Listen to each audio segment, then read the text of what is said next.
Assalamualaikum warahmatullahi wabarakatuh.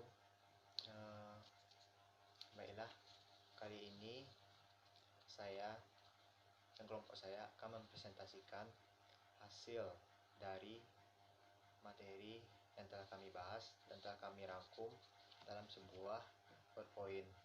Baiklah, perkenalkan anggota kelompok saya, yaitu saya sendiri, Romi Andika Putra,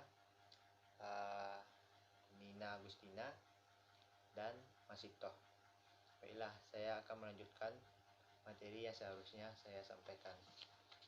Yang pertama itu apa sih craft cooking itu? Craft cooking ini merupakan proses terpenting yang bertujuan melarutkan komponen lignin dalam kayu dengan menggunakan chemical dan panas.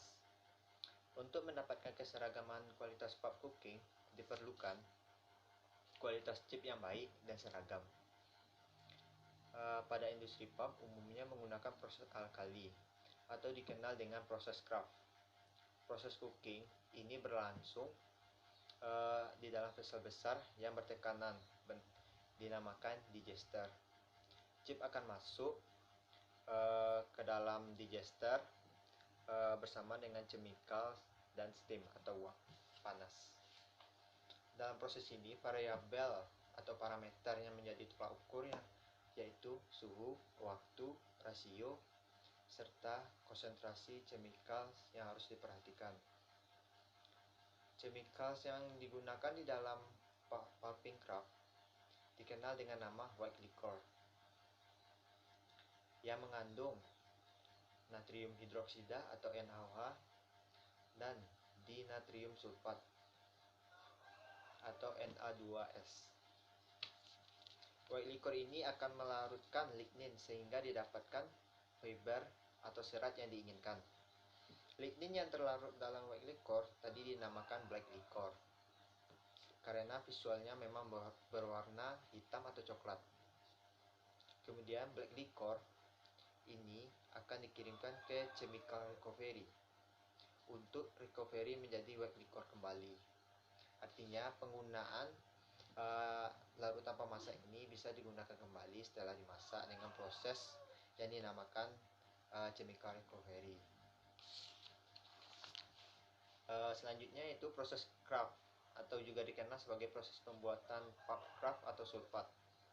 Adalah proses konversi kayu menjadi pulp kayu yang terdiri dari serat selulosa yang hampir murni, komponen utama dari kertas.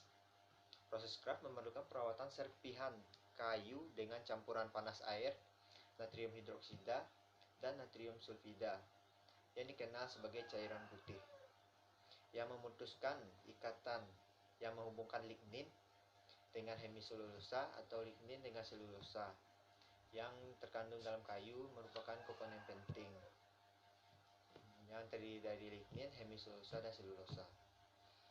Teknologi tersebut memerlukan waktu beberapa tahap, baik secara mekanis maupun kimiawi. Ini adalah metode dominan untuk memproduksi kertas.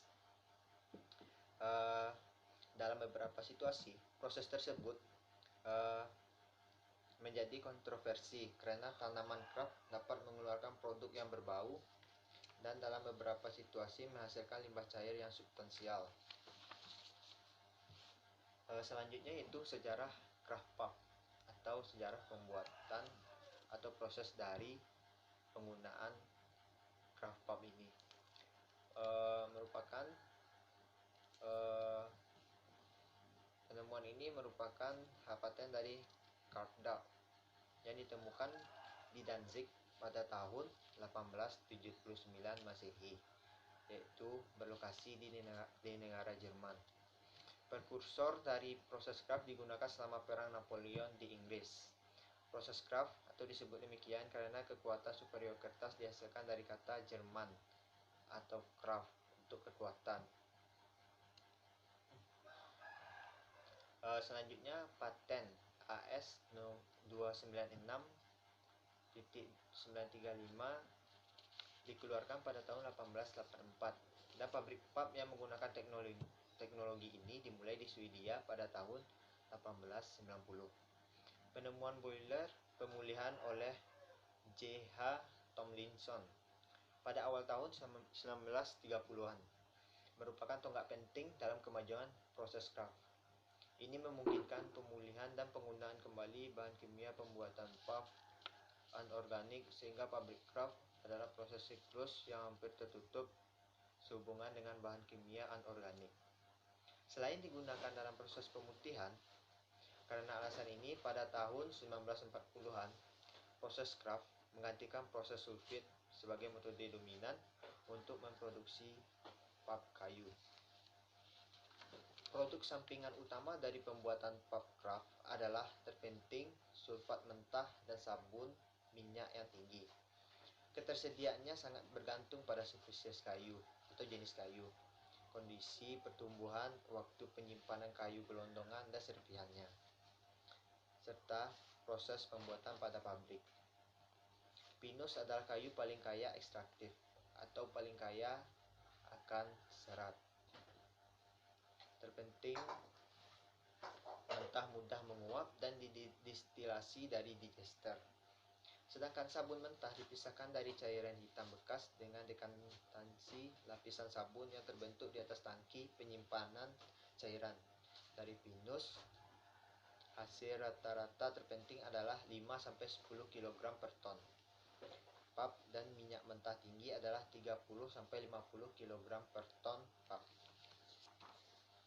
Berbagai produk sampingan yang mengandung hidrogen sulfida, metil merkaptan, dimetil sulfida, dimetil disulfida, dan senyawa sulfur volatil lainnya merupakan penyebab karakteristik emisi udara yang tidak berbau busuk untuk pabrik pulp yang menggunakan proses kraft. Emisi sulfur dioksida dari pabrik pulp jauh lebih rendah daripada yang berasal dari pabrik sulfit. Di udara ambien di luar pabrik pulp kraft modern yang khas, bau sulfur dioksida hanya dapat dirasakan selama situasi gangguan, misalnya saat pabrik ditutup untuk jeda pemeliharaan atau saat pemadaman listrik yang berkepanjangan terjadi. Pengendalian bau dicapai melalui pengumpulan dan pembakaran gas-gas berbau ini dalam ketel pemulihan bersama cairan hitam. Di pabrik modern, di mana padatannya dikeringkan, dengan baik dibakar di boiler pemulihan, hampir tidak ada sulfur dioksida yang keluar dari boiler. Pada suhu boiler yang tinggi, natrium yang dilepaskan dari tetesan cairan hitam bereaksi dengan sulfur dioksida dengan demikian secara efektif mengaisnya dengan membentuk kristal natrium sulfat yang tidak berbau. Pabrik pulp hampir selalu terletak di dekat perairan karena kebutuhan airnya sangat besar. Contohnya PT RAPP terletak dekat dengan Sungai Kampar yang berada di Pangkalan Kerinci, Kabupaten Pelalawan. Itu merupakan tanda pembangunan pabrik yang efisien karena membutuhkan air yang besar dengan jumlah yang besar. Tentu memilih lokasi yang strategis dengan tempat air yang mengalir seperti sungai. Delignifikasi pulp kimia melepaskan sejumlah besar bahan organik ke lingkungan, terutama ke sungai atau ke danau. Limbah cair juga dapat menjadi sumber utama polusi, yang mengandung lignin dari pohon, kebutuhan oksigen biologis atau BOD yang tinggi, dan karbon organik terlarut DOC, bersama dengan alkohol, klorat, logam berat, dan agen pengkelat. Limbah proses dapat diolah di instalasi pengolahan limbah biologis yang secara substansial dapat mengurangi toksisitasnya atau kadar racun yang dimiliki limbah tersebut. Oke, sekian presentasi saya. Selanjutnya atau materi selanjutnya akan dibawakan oleh teman saya. Kepada teman saya persilakan. Apa sih itu washing dan bagaimana proses pembuatannya? Pasti banyak yang bingung kan apa itu washing. Nah, sekarang jadi di sini saya akan menjelaskan mengenai apa itu washing. Nah, washing. Setelah proses cooking, tentunya pulp yang dihasilkan belum sepenuhnya bersih dari lignin yang terlalu tadi. Sehingga pada washing ini nantinya pulp itu akan dibersihkan lagi. Dan pulp yang dihasilkan nantinya akan lebih sempurna bersihnya dengan menggunakan washer diffuser atau press wash. Nah, jadi setiap industri itu memiliki tipe washer yang berbeda-beda, tergantung industrinya bagaimana, menggunakan tipe apa gitu.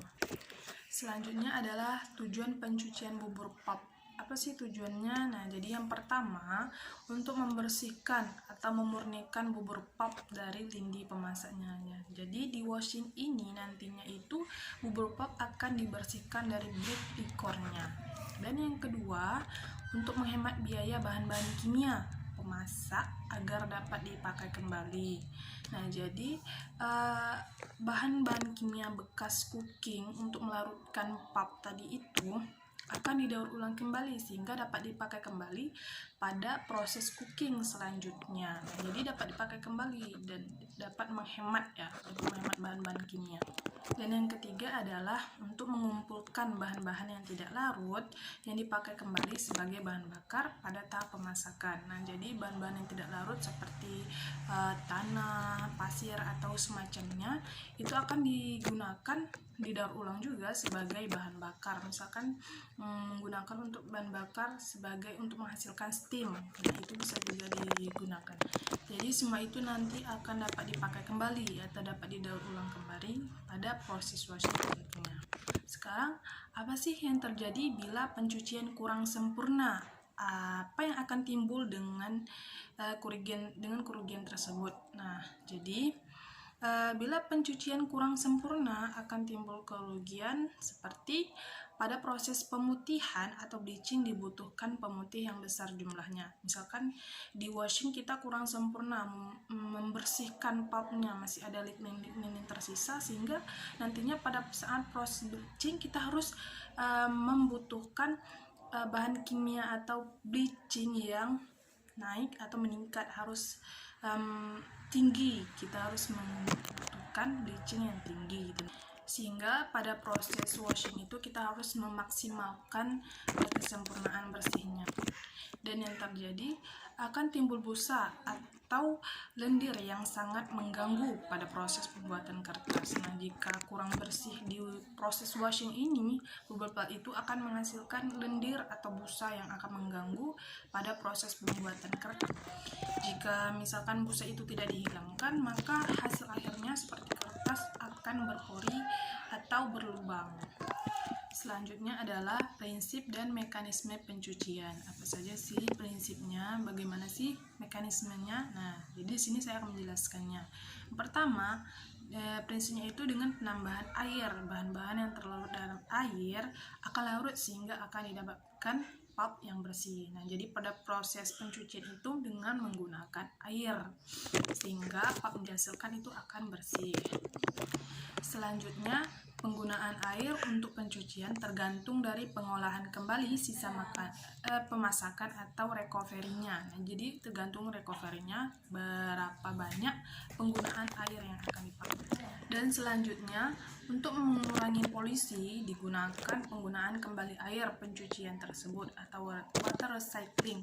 Nah, jadi air bekas cucian itu akan didaur ulang kembali sehingga nantinya akan dipakai kembali untuk proses washing selanjutnya, sehingga tidak dapat ditemukan lagi seperti limbah air pencucian bekas pencucian.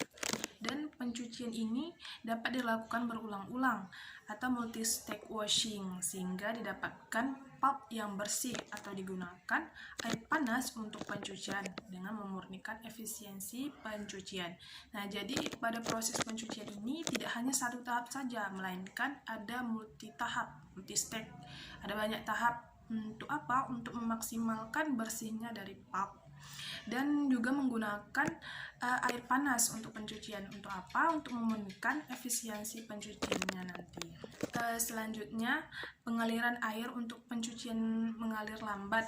supaya terjadi distribusi air yang baik pada pulp tanpa merusak pembentukan lembaran dan mengurangi pembentukan busa. Nah, jadi pada proses washing ini aliran airnya itu lambat agar tidak merusak fibernya, tidak merusak pembentukan lembarannya, dan juga itu untuk mengurangi pembentukan busa. Jika aliran airnya itu laju, tentu saja itu akan dapat merusak fiber lembaran dan juga menghasilkan busa. Dan bubur pulp yang telah dimasak pada unit pemasakan atau digester kemudian disaring dan dicuci atau dibersihkan dengan menggunakan air. Nah, jadi air ini berfungsi untuk menghilangkan lindi hitam atau black liquor yang dapat mengotori produk akhir dari pulp seperti kertas. Pada saat setelah didigester atau dimasak itu nantinya akan ada penyaringan dan juga ada pencucian dengan menggunakan air. Selanjutnya adalah sistem perputaran alat pencuci atau washer adalah serba bertahap. Nah, jadi bagaimana itu? Nah, yang pertama, alat pencuci washer yang berputar terdiri dari saringan atau wire cloth yang menutupi silinder tersebut. Nah, jadi pada alat washer itu nanti ada saringannya atau wire cloth-nya. Dan juga air pencuci menggunakan shower atau spray di permukaan bubur kayu secara terus-menerus, dan airnya turun ke tangki filtrate atau diwiter dengan menggunakan vakum. Nah, jadi di sini itu air pencuci itu menggunakan shower atau spray penyemprot gitu ya pada permukaan bubur kayunya secara terus-menerus, dan airnya itu akan nantinya turun ke filtrate tangki filtrate dengan menggunakan vakum. Bubur kayu yang sudah dikeluarkan airnya atau diwiter dimasukkan ke suatu alat yang dinamakan screw conveyor, di mana bubur kayu ini ditambah air pengencer dan masuk ke tahap kedua washer atau alat pencuci. Di sini setelah airnya dikeluarkan atau diwiter itu nantinya akan dimasukkan ke dalam suatu alat, namanya itu screw conveyor. Nah, jadi di situ akan dilakukan pengenceran air dan selanjutnya akan masuk ke tahap washer kedua. Selanjutnya, air saringan tersebut ditampung di tangki filtrate yang letaknya di lantai bawah ya. Dan di dalam sistem serba bertahap ini, bubur kayu tersebut diencerkan dengan lindi hitam baru yang akan dikirim ke washer tahap berikutnya. Nanti di situ akan diencerkan lagi dengan lindi hitam baru dan akan dikirim ke tahap selanjutnya. Dan dari sana proses pencuciannya terus diulang. Kekentalan bubur di vat atau permukaan washer normalnya 1%, sedangkan kekentalan bubur kayu setelah diputar dari washer itu antara 10% sampai 14%. Dalam hal ini proses pencucian itu bersifat kontinu, dan saat ini telah dibuat indikasi yaitu pencucian dan pembersihan yang cukup efisien dengan mengandung lebih banyak padatan dalam lindi hitam encer ke evaporator. Nantinya filtrat dari lindi hitam itu sebagian besar disalurkan ke dalam alat penguapan atau evaporator. Ini mungkin filtrat pertama bila mana pencucian bubur pulp sebelum dipompakan ke dalam evaporator untuk penguapan. Dan lindi hitam encer akan mengandung serat atau fiber yang jumlahnya berbeda-beda tergantung pada kondisi alat penyaring pada digesternya. Bubur pulp ini akan memberi pengaruh buruk pada penguapan itu, di mana cenderung akan menumpuk dan mengurangi kapasitas pemanasannya. Nah, oleh karena itu penyaringan lindi hitam sering dilakukan untuk memperkecil jumlah serat-serat yang akan terbawa ke dalam evaporator ataupun tower evaporasi lindi hitam. Selanjutnya, air panas yang digunakan untuk mencuci di washer itu temperaturnya 70 derajat Celcius. Dan air pencuci yang dipakai di washer itu kemudian dipakai untuk mengencerkan bubur sebelumnya. Nanti dipakai lagi. Dan lindi hitam digunakan untuk mencuci bubur kayu di washer dan dapat memberi kekentalan atau kekuatan untuk masing-masing tahap dan di dalam kotoran bubur kayu untuk masing-masing tahapnya. Dan Lindi hitam tersebut lalu dipompakan ke bagian evaporator atau sistem recovery-nya, dan sedangkan bubur kayu yang sudah bersih dari washer itu dimasukkan ke tangki yang disebut dengan unbleached tower. Antara 98% sampai 99% dari bahan kimia yang dipakai keluar dari bubur pulp yang dicuci. Jadi hampir 100% nantinya bahan kimia itu keluar dari bubur pulp. Kandungan soda dari bubur pulp maksimal kira-kira 10 kg Na2SO4 per ton pulp kering, dan soda itu begitu kuat terikat pada bubur pulp. Natrium tersebut meninggalkan sistem pencucian bersama bubur pulp dalam bentuk natrium sulfat yang bersifat organik yang dinyatakan sebagai Na2SO4. Nah, jadi itu dia beberapa penjelasan dari materi washing, dan untuk materi selanjutnya akan dijelaskan oleh teman saya. Baiklah, saya akan melanjutkan presentasi mengenai bleaching. Bleaching ini merupakan proses pemutihan pulp yang digunakan untuk meningkatkan kecerahan atau meningkatkan brightness dan juga meningkatkan kebersihan dari pulp dari sisa-sisa lignin yang masih tersisa di dalam pulp, dan juga untuk menghapus sisa hemiselulosa dan juga zat ekstraktif yang masih terkandung di dalam pulp yang akan kita putihkan. Kemudian, proses bleaching ini merupakan proses perawatan kimia yang dilakukan dengan tujuan untuk memutihkan pulp, membersihkan pulp, dan juga meningkatkan stabilitas kecerahan atau meningkatkan stabilitas brightness yang akan kita bleaching, dan juga untuk menghapus hemiselulosa dan juga menghapus zat ekstraktif. Kemudian, tujuan dari bleaching ini adalah untuk meningkatkan brightness dari suatu pulp dan juga meningkatkan kebersihan pulp dari kotoran-kotoran yang masih tersisa. Untuk mendapatkan kecerahan pulp yang tinggi, maka kita harus memperhatikan dan melakukan proses bleaching terhadap pulp yang ingin kita putihkan. Pulp yang kita putihkan atau yang melalui proses bleaching disebut dengan proses bleaching pulp, sedangkan pulp yang tidak diputihkan atau pulp yang masih berwarna gelap disebut dengan unbleached pulp. Penghapusan lignin atau sisa kotoran yang masih berwarna gelap yaitu dengan tujuan untuk meningkatkan kecerahannya serta meningkatkan kebersihan dari suatu pulp yang ingin kita bleaching. Kemudian, dibandingkan dengan proses pulping, bleaching ini merupakan proses delignifikasi yang lebih selektif. Dibandingkan dengan proses pulping, bleaching akan menghilangkan sedikit lignin dan juga menghasilkan limbah yang bermasalah. Kemudian, mengapa sih proses craft pulp itu harus diputihkan?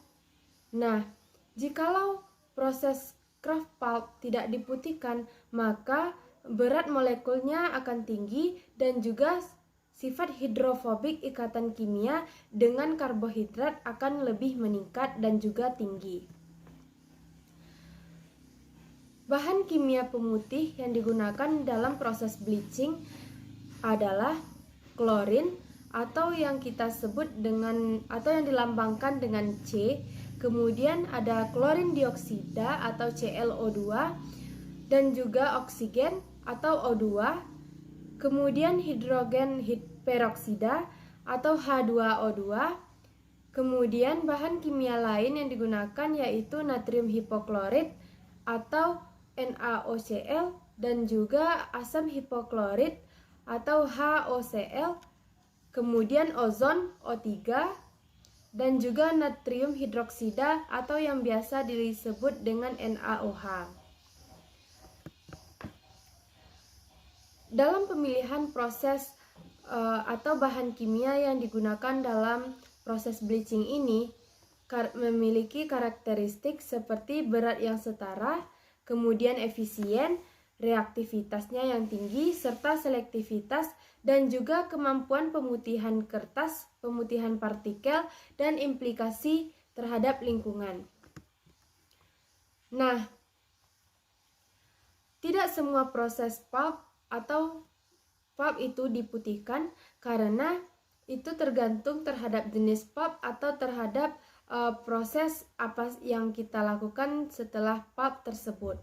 Misalnya pada proses pembuatan kantong semen, kita tidak perlu untuk melakukan proses bleaching karena di dalam penggunaan kertas terhadap kertas semen itu kita menggunakan kertas yang masih berwarna coklat.